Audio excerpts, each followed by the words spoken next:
Picture this: Julius Caesar, the general who had never lost, the man who bent nations to his will, staring down total destruction. One mistake, one miscalculation, and the Republic itself nearly slipped from his hands. This is the story of Dyrrhachium, the day Caesar almost lost everything. It's 48 BCE, Rome is at war with itself. Caesar has crossed the Rubicon, seized Rome, and forced his rival Pompey the Great to flee east. Now, Caesar pursues him across the Adriatic, chasing his old ally turned mortal enemy. But there's a problem: Pompey controls the sea. His fleets bring endless supplies, while Caesar's men starve on foreign soil. Caesar has speed, daring, and battle-hardened legions, but at Dyrrhachium, even that won't be enough. Pompey builds a fortified camp on the high ground, with the sea at his back. From there he controls every harbor and every supply line. Caesar, stranded and without a fleet, should have been helpless, but Caesar doesn't play by the rules. Instead of attacking head-on, he orders something unthinkable: walls, miles of them, not to protect his men, but to trap Pompey. He digs ditches, builds ramparts, and tries to starve Pompey into submission. It's a gamble so outrageous that even his own officers whisper he's gone mad. And yet, for weeks, it works. Pompey is bottled up, forced to watch Caesar's shadow growing larger by the day. But every gamble has a limit. Caesar's army is exhausted. Their rations dwindle. Meanwhile, Pompey's fleet keeps him supplied and growing stronger.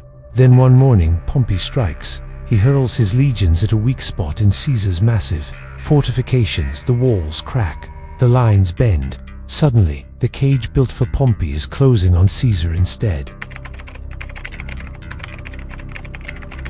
What follows is chaos. A Roman cohort mistakes allies for enemies and collapses in confusion. Fear spreads through the ranks. For the first time in his career, Caesar's aura of invincibility shatters. Desperate, he charges into the fray, grabbing fleeing men by their armor, shouting, begging, even threatening. But it's no use. Panic is stronger than courage. His legions, the men who conquered Gaul, are breaking. The slaughter is brutal.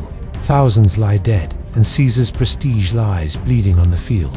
And yet, Pompey does not finish the job. Was it caution, fear of a trap, or simply mercy? No one knows. What we do know is that Caesar escapes. Later, he would admit this was the greatest defeat of his life. But history remembered something different. Not his loss, but his survival. That night, Caesar gathers the remnants of his army. He doesn't mourn, he doesn't crumble. He marches inland, regrouping, rebuilding, preparing for the next clash. And that clash would come at Pharsalus, a battle that would decide not just his fate, but the fate of Rome itself. Dyrrhachium was Caesar's darkest hour, the closest he ever came to annihilation. Even legends stumble.